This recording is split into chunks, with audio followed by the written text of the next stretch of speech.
Under the radiant sky of Rajgir, Buddha gathered his disciples in a grove adorned with serene tranquility. Sal trees stretched gracefully, their leaves murmuring gentle hymns to the breeze. Desire, Buddha said, binds the mind, tethering it like a bird chained to the ground, unable to soar. Each word carried weight as if they were carved from the essence of truth itself.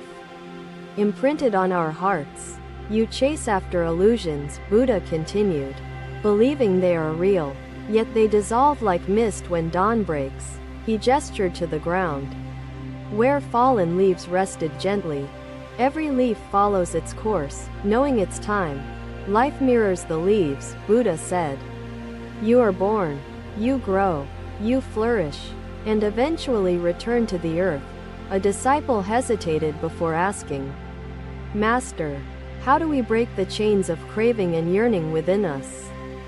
Buddha smiled gently, as though embracing the question itself. Understand suffering, understand its cause, and you will find liberation. I saw a squirrel dart past in search of food, a silent echo of Mara's endless temptations from ages past. You must know suffering's origin. Buddha explained, which sprouts from desire like weeds choking a field of golden crops. Once you know its origin, Buddha said, you will discern the path to its cessation. By walking the middle way, Buddha continued, is the path between extremes. Neither indulgence nor denial, guiding balance and clarity to existence. A soft wind whispered through the trees, carrying the scent of blossoms that reminded me of life's ever-present beauty. Follow the Eightfold path, Buddha said, as a traveler follows stepping stones across a flowing river to reach the other side. The path is eightfold, interwoven, like strands in a sacred tapestry illuminating the way toward enlightenment, Buddha proclaimed.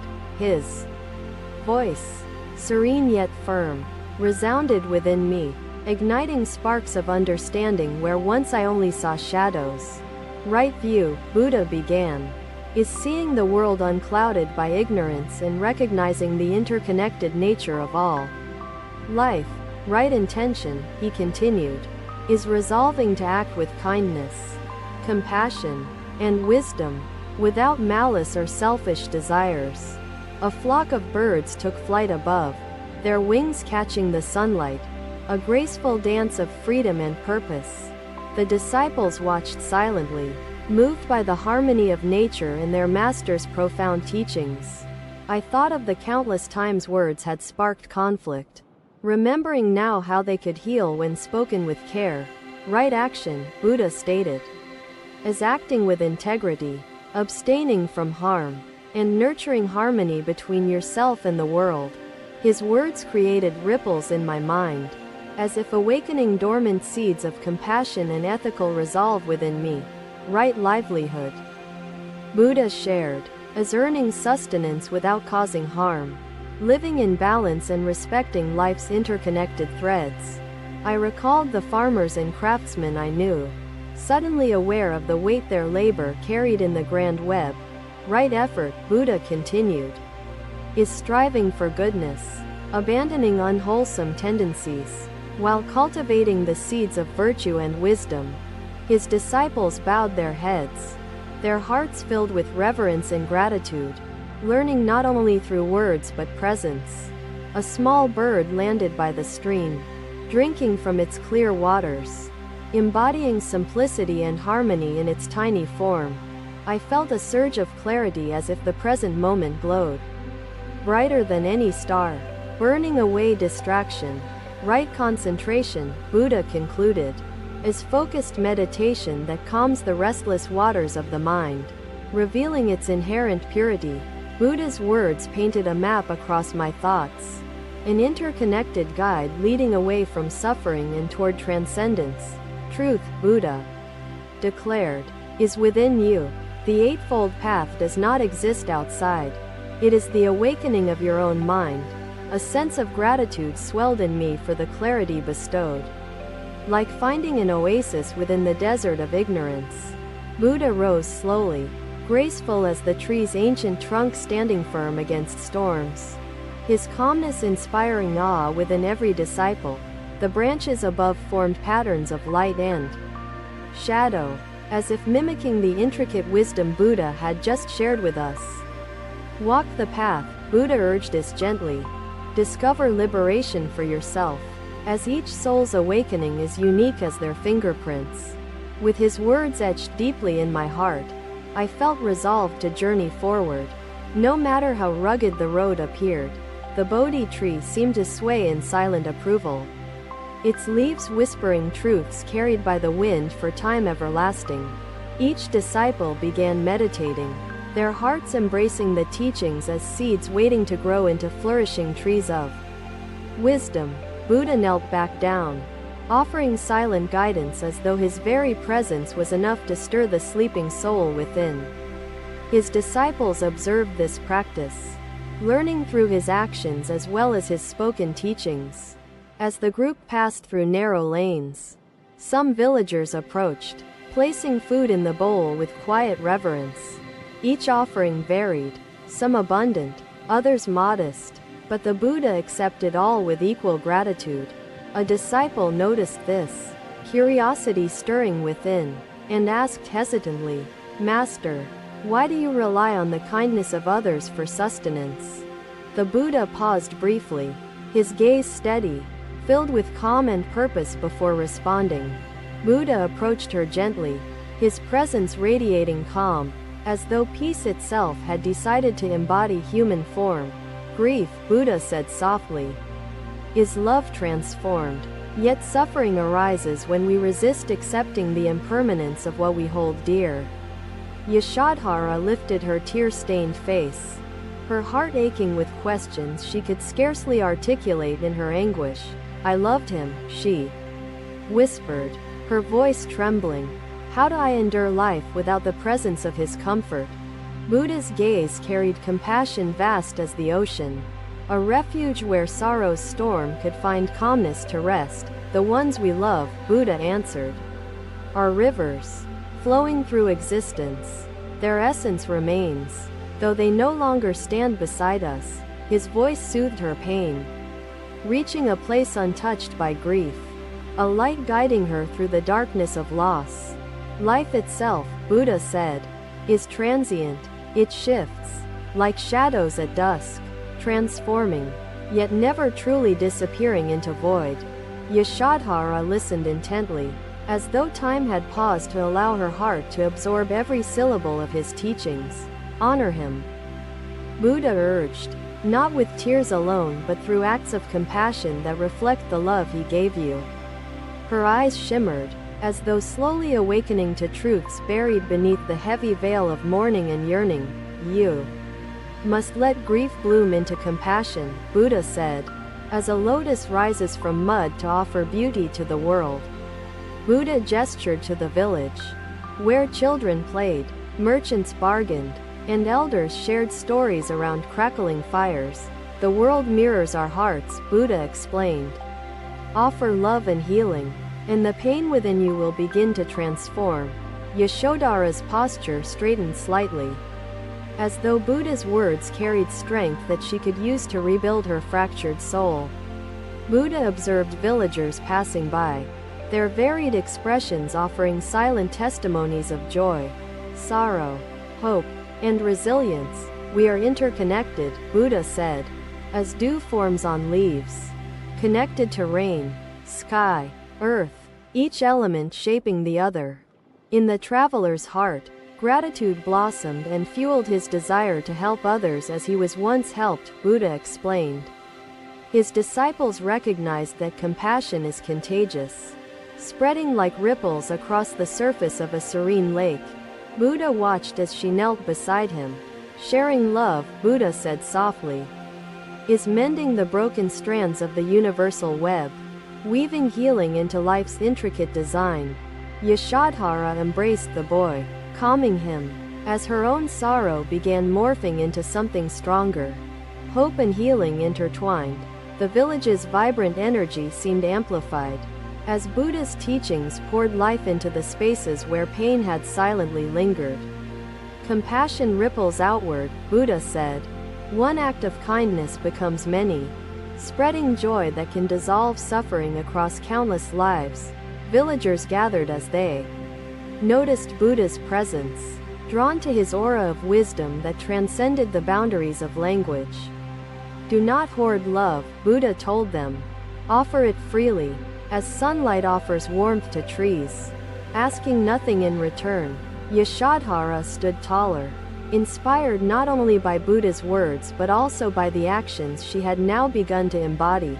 Her grief, transformed, not vanished, became the foundation upon which she could build acts of compassion that resonated deeply.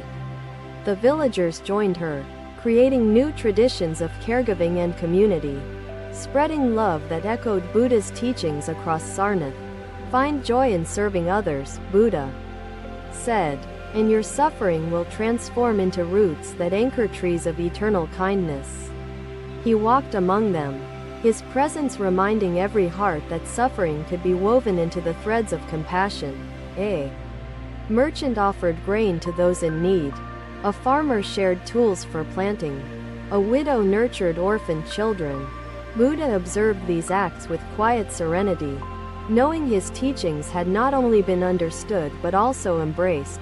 The lotus within, Buddha said, blooms in every soul willing to rise above despair and sow seeds of healing. Under Sarnath's sacred trees, truth resonated in the air, carried by disciples who now embodied its lessons in their lives. Buddha spoke. Yet his words continued living beyond sound, rooted deeply within the hearts of those who listened intently. Even as day faded into twilight, his teachings illuminated minds, as stars illuminate the night with guiding brilliance. Another day, another transformation, as life itself mirrored the truths Buddha generously offered in his compassionate presence. Another day, another encounter. Buddha walked the sacred groves of Rajgir where whispers of fear surrounded the name. Angulimala. Angulimala stood tall, his fierce presence a shadow that loomed over villagers who feared the cruel bandit known for atrocities. Buddha approached calmly, his steps unhurried, radiating a peace that seemed incongruous with the fear and chaos Angulimala embodied. Power sought through harm, Buddha began, as fleeting, a mirage that disappears under the scorching sun of truth's light. Angulimala turned, his expression hardened as he faced Buddha, unwilling to yield, his cruelty worn like armor. Buddha's gaze reflected both compassion and resolve, as though he could see past the shadows into Angulimala's hidden depths. Violence, Buddha said softly, as fire. It consumes all, yet leaves behind only ashes. Never the sustenance a soul truly seeks. Angulimala laughed bitterly, his voice filled with mockery. What sustenance? Power rules the world, and I possess it through fear. Buddha did not flinch, his calm presence unwavering like the ancient mountains surrounding Rajgir, enduring storms without trembling. You possess nothing, Buddha replied. True power is within the jewel of your mind, untouched by greed or malice. Angulimala's hardened exterior began to crack, confusion flashing in his eyes, unsure whether Buddha's words were wisdom or folly. The jewel, Buddha continued, is clarity. It shines not with force but with kindness, illuminating the path to eternal freedom. Villagers watched from afar, curiosity overcoming their fear. As Buddha spoke to the bandit, none dared confront openly. Seek the jewel within, Buddha said. It transforms your soul, granting peace no worldly conquest can offer or replicate. Angulimala's voice faltered as he asked, what peace can exist for someone like me, steeped in actions unworthy of redemption? Buddha's gaze softened further, his voice gentle yet firm. No one is beyond transformation. Even the darkest night births a new dawn. Angulimala fell silent, his mind grappling with Buddha's words that contradicted the life he had embraced and called his own. Reflection, Buddha explained, is the first step. See your actions clearly. As rivers see their own ripples in their currents, the winds stirred, rustling leaves as though even nature paused to listen to Buddha's teachings echo across the sacred grove. Intention shapes reality, Buddha said. Choose to harm, and you sow destruction. Choose kindness, and you cultivate harmony that nourishes all. Angulimala's hands trembled as he stared at them, remembering their past harm, yet wondering if they could offer future healing. Compassion begins within, Buddha said, reaching inward to mend wounds unseen before it blossoms outward to touch the lives of others. Villagers stepped closer, drawn by an energy they could not name, witnessing the transformation of fear into understanding. Like dawn rising, you are capable of change, Buddha said. The jewel within you waits, longing for clarity to unveil its eternal brilliance. Angulimala knelt suddenly, his fierce exterior crumbling as tears ran down his face.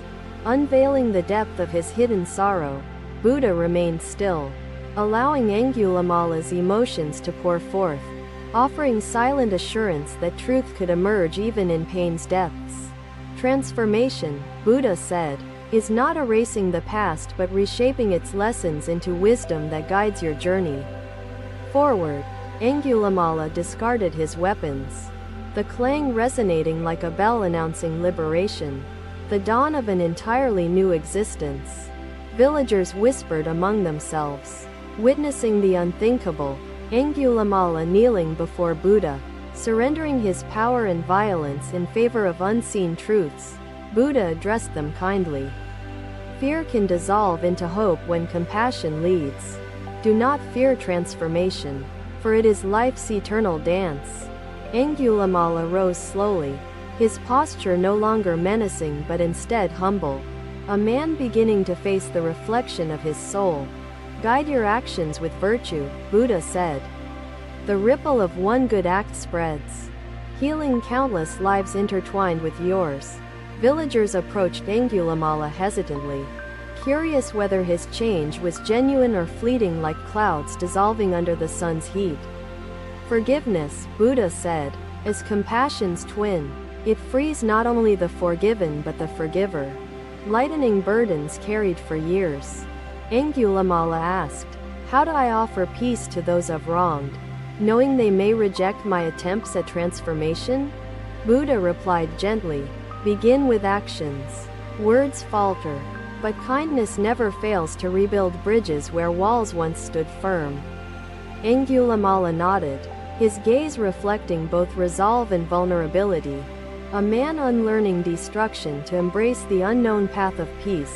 Villagers began offering kindness, cautiously, unsure but willing to embrace the possibility that Buddha's teachings could reshape even the fiercest heart. Trust, Buddha said, grows slowly, like roots reaching deep into soil. Nurture trust through consistency, and compassion will flower abundantly. The grove's light seemed brighter, as if nature celebrated the transformation unfolding before its ancient eyes with quiet approval. Angulimala pledged to follow Buddha's teachings, his words resonating deeply, as though echoing promises made to his own soul. Each soul, Buddha concluded, can shine brighter than stars, illuminating paths for others to follow, sparking transformations across lifetimes. Another day, another awakening, as Buddha's teachings turned darkness into light, fear into hope, and violence into compassion's enduring presence. There will be storms that disrupt the harmony, yet the rhythm endures. Thank you for watching. Buddha's teachings are always with you. Subscribe to our channel and we will see you in the next video.